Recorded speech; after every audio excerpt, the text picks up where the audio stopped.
नमस्कार मित्रांनो, पुन्हा कर्तव्य आहे या मालिकेच्या आजच्या भागात आपल्याला असं बघायला मिळणार आहे की बनी आणि वसुंधरा आता देवीच्या मंदिराकडे जात असतात. रस्त्यामध्ये खूप काटे असतात, जंगलाचा रस्ता असतो, खूप ऊन देखील पडलेलं असतं.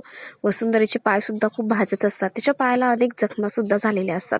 पण तिला थांबून आता चालणार नसतं. तिची देवीप्रती असणारी श्रद्धा आज फळाला येणार असते. देवी सुद्धा तिची परीक्षा घेत असते आणि वसुंधरा आता परीक्षेत खरी उतरणारी असते.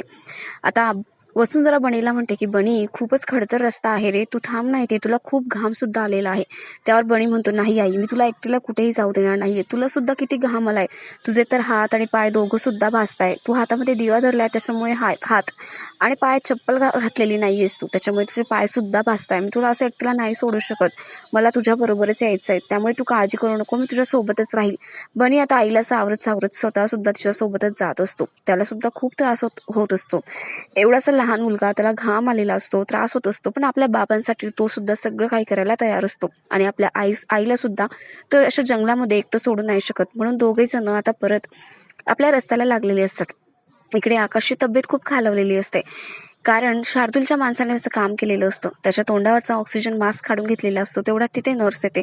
नर्स त्याची अशी तब्येत बघून डॉक्टरांना बोलवायला जाते. डॉक्टर सुद्धा तिथे आलेले असतात. इकडे चिनू मनू आता वसुंधरा आणि बनी यांना भेटण्यासाठी निघालेले असतात आणि त्या गुपचूप घराबाहेर पडतात आणि आपले ड्रायव्हर काका असतात त्यांना सांगत असतात की चला. ड्रायव्हर काका म्हणतात, कुठे जायचंय आज तुम्हाला, स्कूलमध्ये नाही जायचंय? त्यावर त्या म्हणतात, नाही स्कूलमध्ये नाही जायचंय, आम्हाला बनीच्या आईला आणि बनीला भेटायला जायचंय. ड्रायव्हर काका म्हणतात, मग तुमच्यासोबत कोण येतंय? त्यावर ते म्हणतात, कोणीच नाही, आम्हीच जातोय बघ, बनीच्या आईने आम्हाला लोकेशन सुद्धा पाठवलेलं आहे, हवं तर आम्ही तुम्हाला पैसे देतो. त्यावर ड्रायव्हर काका म्हणतात, नाही वसुंधरा मॅडमांकडे जायचंय ना, ठीक आहे चला, आम्ही घेऊन जातो, पण पैसे नका देऊ मला.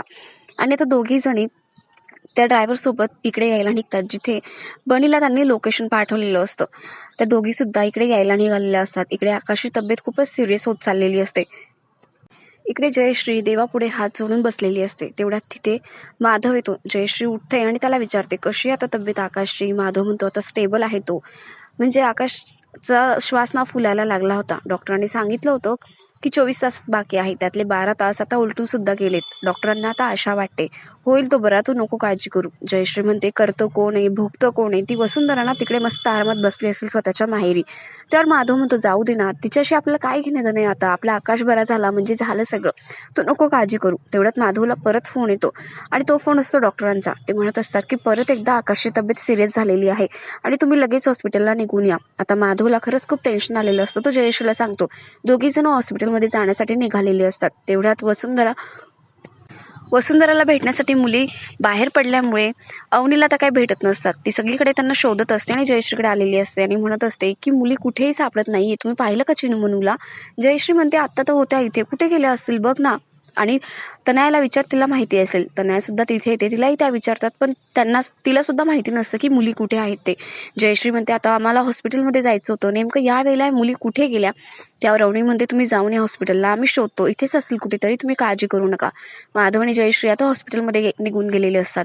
इकडे तनया आणि अवनी दोघेही मिळून मुलींना शोधत असतात, पण त्यांचा कुठेच पत्ता लागत नसतो. आता अवनीला मात्र खूप टेन्शन आलेलं असतं.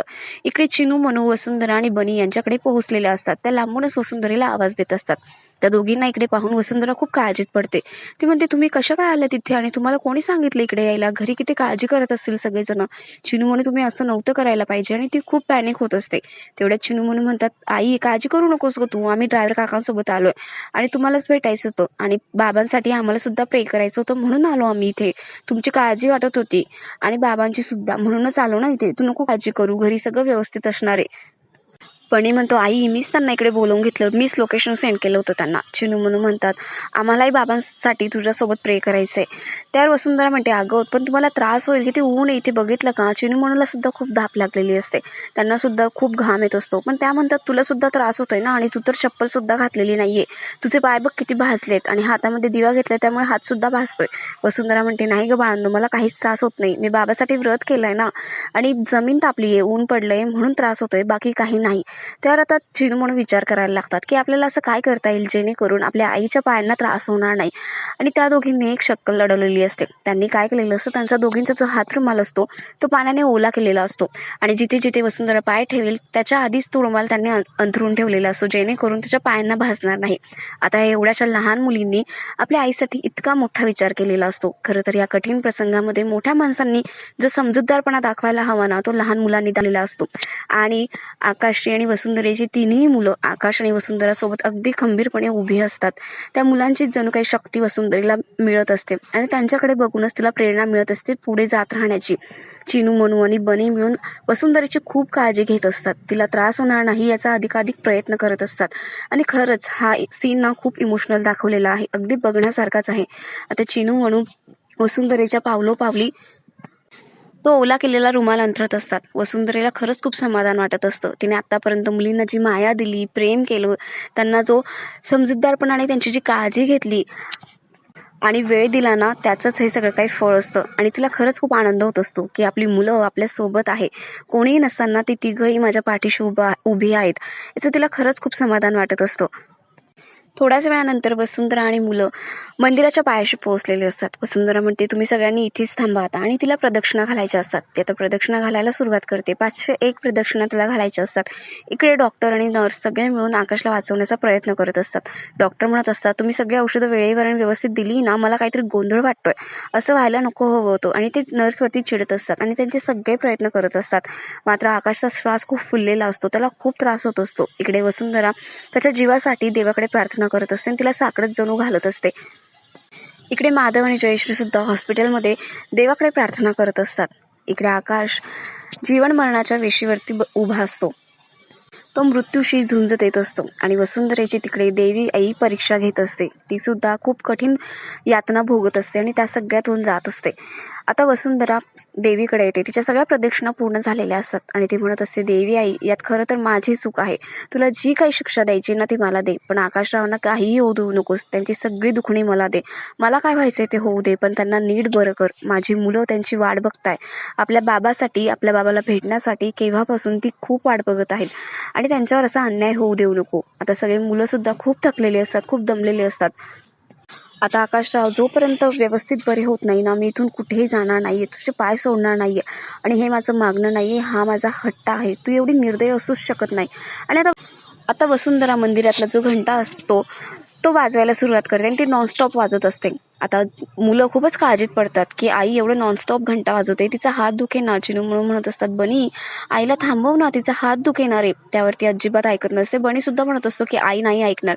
वसुंधरा खूप थकलेली असते, खूप थकवा तिला आलेला असतो, पण तरी सुद्धा ती थांबायचं नाव घेत नसते, कारण तिला काहीही करून आकाशराव बरी झालेले हवे असतात. इकडे डॉक्टर सुद्धा खूप काळजीत पडलेले असतात. त्यांचे प्रयत्न ते करत असतात. नर्स म्हणतात, आता काय करायचं डॉक्टर, पेशंटची कंडिशन खूप सिरियस होत चालली आहे. आता डॉक्टर म्हणतात की आता आपल्या हातात काही नाहीये, जे काय व्हायचंय ना ते होईलच. आता सगळं काही ना त्या वर्षा देवाच्या हातात आहे. इकडे वसुंधरा ही देवाच्या खूप विनवण्या करत असते. ती जाम थकलेली असते आणि आता ती बेशुद्ध होऊन जमिनीवर पडते. देवीच्या पायाशी तिचं डोकं असतं. मुलं आता खूपच काळजीत पडलेली असतात आणि जोरात ते ओरडत असतात की आई उठ ना, तुला काय झालंय. आणि ते सगळे रडायला लागतात.